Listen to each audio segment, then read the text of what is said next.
Grabe, ang daming pila ng tubig. Ayan oh.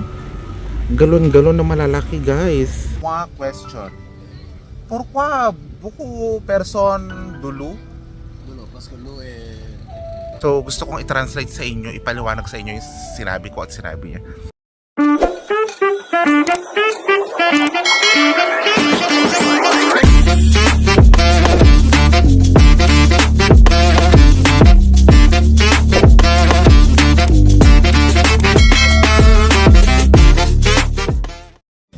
Hello mga kababayan, kamusta kayong lahat? So andito ako ngayon sa aking tambayan.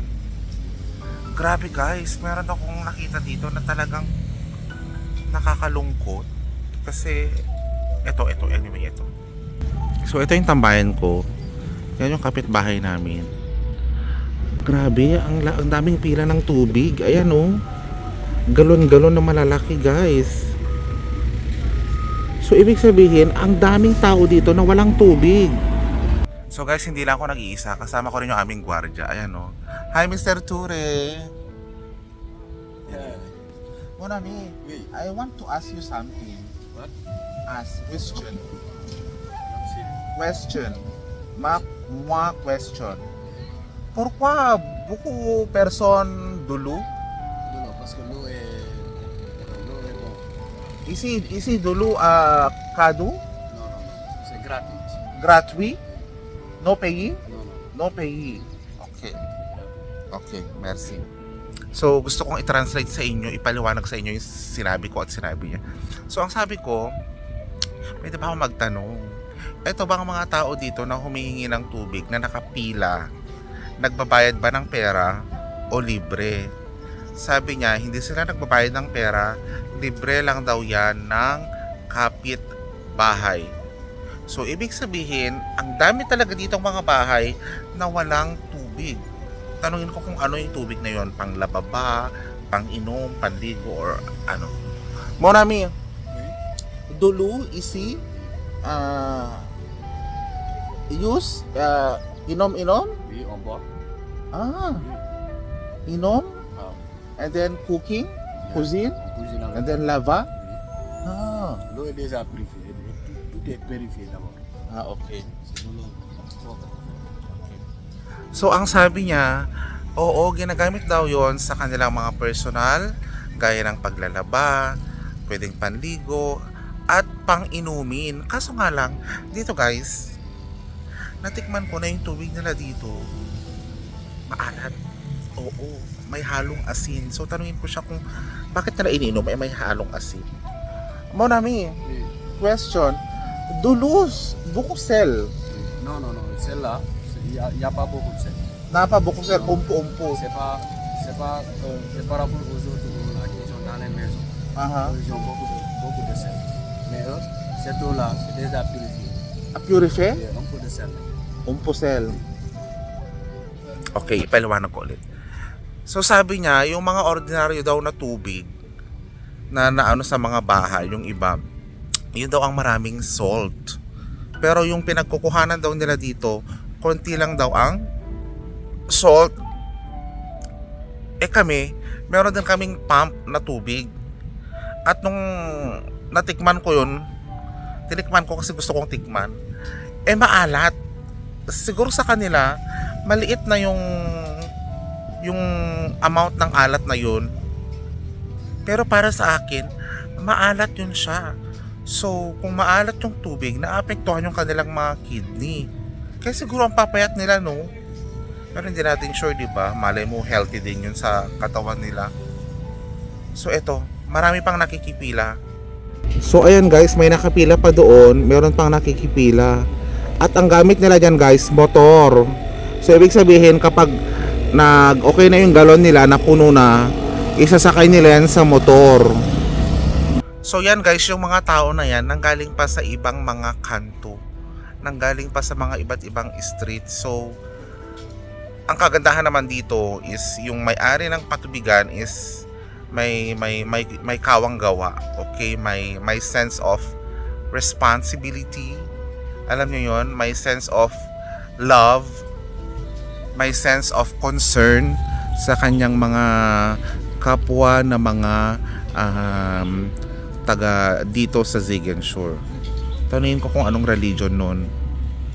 Oh, Monami, question. So, is he Mason, Muslim? Muslim, Muslim. So is he beaucoup person Muslim, Christian, okay? Oui, c'est mélangé là. Il y a les musulmans qui viennent, les chrétiens, tout le monde. Okay.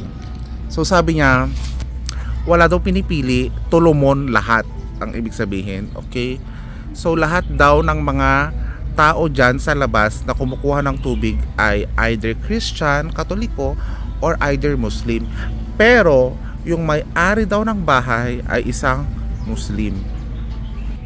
Actually guys, yung may-ari ng bahay mayaman. Oo, kasi ang daming mga kotse dyan eh. Nakikita ko paminsan-minsan. Ayun, may kotse rin siya sa park niya oh. So guys, i-zoom kong mabuti ha. Kasi ang isang tao parang ang dami na niyang galon. Yung iba naman, iisang balde lang. So yun guys, si kuya ayan no, may hawak siyang 5 parang mga 10 liters na ano, bakanteng tubig. Ayan oh, so nakapila siya. Tapos yung isa naman naglalagay ng tubig. Oh, yung iba nakaupo lang sila dyan. So dito guys, talagang makikita mo ang importance ng tubig. Oo, so isa siguro itong lugar na ito na maraming mga kabahayan na walang katubigan. So it's a concern. Oo, concern siya ng government, 'di ba? Kailangan pagtuusan nila 'to ng mabuti. So, tignan nyo, ang oras dito guys ay mag-alauna na at sobrang init at talagang nakapila sila doon para lang makakuha ng tubig. Tanungin ko ulit si Mr. Ture. Mr. Ture? Yes. Oui, question.